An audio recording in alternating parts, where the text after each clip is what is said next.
बिस्मिल्लाहिर्रहमानिर्रहीम, अस्सलाम वालेकुम। कैसे हैं आप सब लोग। चलिए जी, हम बात करने जा रहे हैं ऑर्गेनेल्स के हवाले से। अब ऑर्गेनेल्स क्या होते हैं? ऑर्गेनेल्स का मतलब ये समझ लें कि जैसे ही घर के अंदर कोई लोग होते हैं, घर के फैमिली मेंबर्स होते हैं और उनके बिना काम नहीं चल सकता, या किसी कंपनी में कुछ खास पोस्ट्स होती हैं जिनकी बगैर वो कंपनी नहीं चल सकती। इसी तरह से आपका जो सेल है वो ऑर्गेनेल्स के बिना नहीं चल सकता। ठीक है जी। तो ऑर्गेनेल्स की भी किस्में हैं हमारे पास। तो सबसे पहले हम बात करेंगे साइटोप्लाज्म की।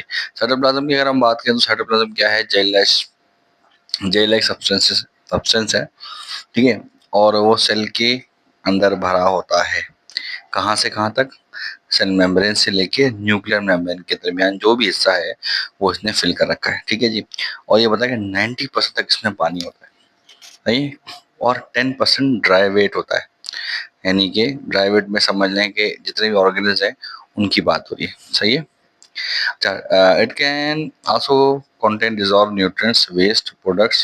It means the function is to be held together the organelle which make up the cytoplasm. वो बता रहा है कि जब सेल का साइटोप्लाज्म है उसके अंदर न्यूट्रिएंट्स भी पाए जाते हैं, जैसे कि प्रोटीन पाई जाती है, लिपिड्स पाए जाते हैं।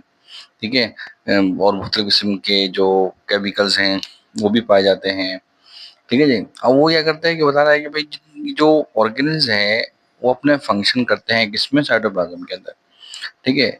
यानी कि जैसे कि एक रूम होता है उसमें लोग काम कर रहे होते हैं बैठ के, सेम इसी तरीके से साइटोप्लाज्म क्या है, उनको काम करने की जगह प्रोवाइड करता है। जैसे कि हम क्लासरूम में बैठे होते हैं तो क्लासरूम हमें क्या कर रहा है? पढ़ने की जगह प्रोवाइड कर रहा है। ठीक है जी। वो तो बता रहा है कि it also nourish the cell by supplying it with the salt and sugar and provide a medium for metabolic reaction to occur।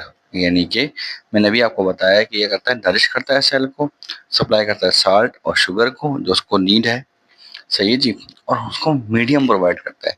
मैंने आपको बताया था एक शायद किसी वीडियो में कि हमारी जो सेल है उसके अंदर हर वक्त कोई ना कोई केमिकल रिएक्शन चलता रहता है। और वो केमिकल रिएक्शन कहाँ होता है?